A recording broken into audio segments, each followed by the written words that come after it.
Good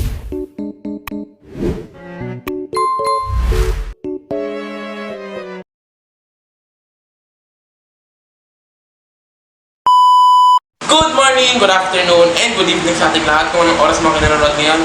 Ngayon, magbibigay tayo ng reaction video sa isang movie na pinamagatang My Teacher's Diary. Siyempre, may hinanda sa ating 5 questions para sagutin natin. And siyempre, kailangan natin sagutin ito ng maayos. So, tara!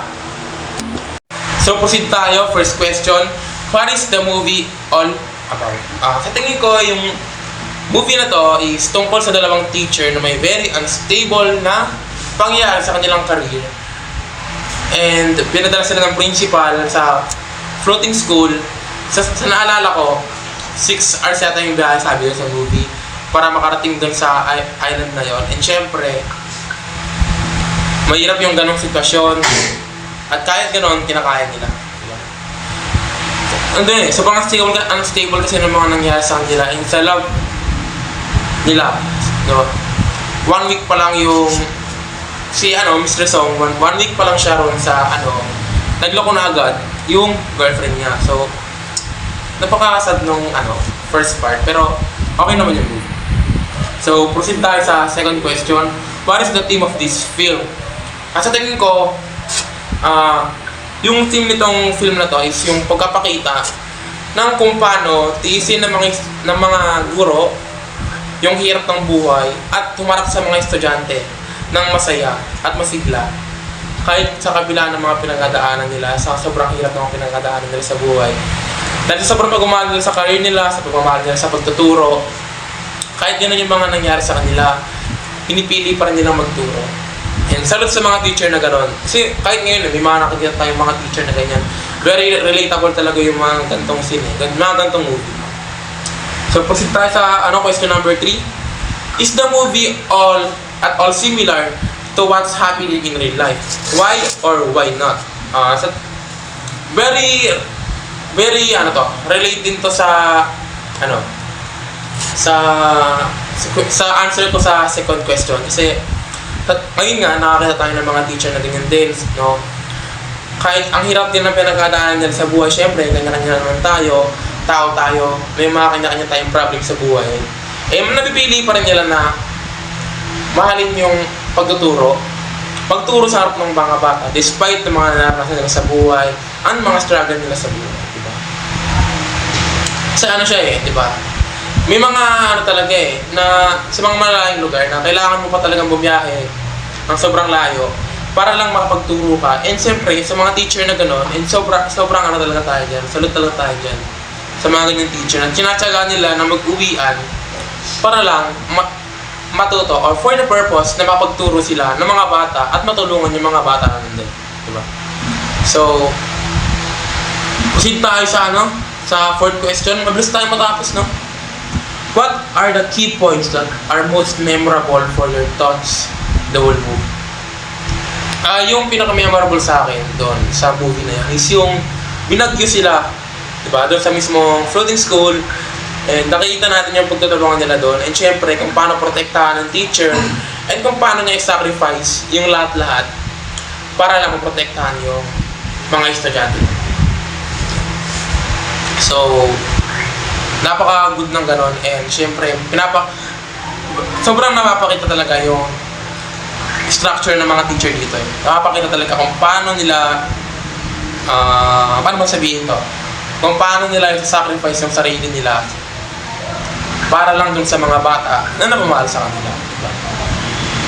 Isa pa yung sa yung kay Miss Anne. Kay Miss Anne. Kita natin kung paano niya i-comfort yung mga bata na makakita sila ng bangkay sa ilalim ng CR. And despite sa pagiging babae niya, naging matapang siya para dun sa mga estudyante dahil natatakot na. Kinuha niya mag-isa yung bangkay ron sa ilalim ng CR na yon para hindi na matakot yung mga. So para sa akin, sobrang salute yun kasi kadalasan talaga sa mga babae talaga, sa mga ganyang bagay, mabilis talaga silang matakot sa ganyan, lalo na kung bangkay. Kasi sa kanya, pinakita niya kung gaano siya katapang, di siya nagpakita ng kainahaan. So, pares naman silang dalawa ni Mr. Song. Isa lang nagpakita ng kainaan para lang isipin na hindi pangilan ng loob yung mga bata. Yun, bagyo, kung ano nangyari sa kanila. Pero ginawa nila yun kahit sobrang unstable pa nila. Broken sila, yan, may nararamdaman sila hindi maganda. Pero mas pinipili nilang maging masaya, maging matapang para doon sa mga bata. And sobrang salute doon sa mga ganun. Siyempre. And proceed tayo sa question number 5. What did you learn from this movie? So, ang natutunan ko dito sa movie na to is yung kalagahan ng pagkasakripisyo para lang may mapatunayan mo yung sarili mo. Ibig sabihin ko dito is, kagaya nga nung kay Miss Anne, is pinatunayan niya talaga rin sa principal na mali siya and hindi niya kailangan natanggal yung tattoo na yon para lang makapagturo siya ng maayos doon sa mga bata niya. Kitang-kita naman natin na pumasa. Diba? Pumasa yung mga estudyante niya maliban sa isa. And kahit ganon, pinilit pa rin niya na talaga, no? So, sinulat niya po sa diary na yon and yun yung naging daan para malaman ni Mr. Song yung nangyari doon sa bata and mapuntahan niya at makapag-aral ulit. So, yung natutunan ko rito is kung yung mismong talaga yung pagtitis mo sa mga hardships na naranasan mo sa buhay mo. And syempre yung pagiging matatag mo sa pang-araw-araw, di ba? And kung paano mo dapat na kahit ano pa yung mga maranasan mo, kailangan mo pa rin talaga na i-present yung sarili mo na masaya. Kung gusto mo talaga tulungan yung ibang tao. Diba? So, makes sense naman kasi masyado talagang magulo yung nangyari sa kanila.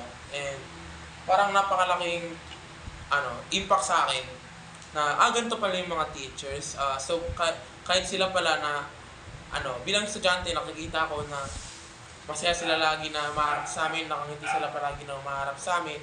May mga paghihirap pa rin pala sila na pinagdadaanan. So taka naman tayo, syempre given na yon na may mga paghihirap tayo na dadaanan, may mga hardship tayo sa buhay.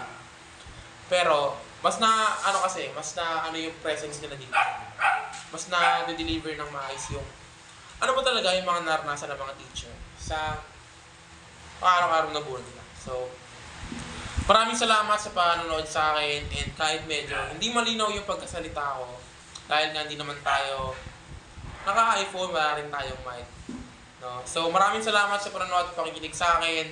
Kung gusto niyo pa mga makakinig ng mga ganitong video o makapanood ng mga ganitong video, mag-follow lang kayo dyan. So, peace out!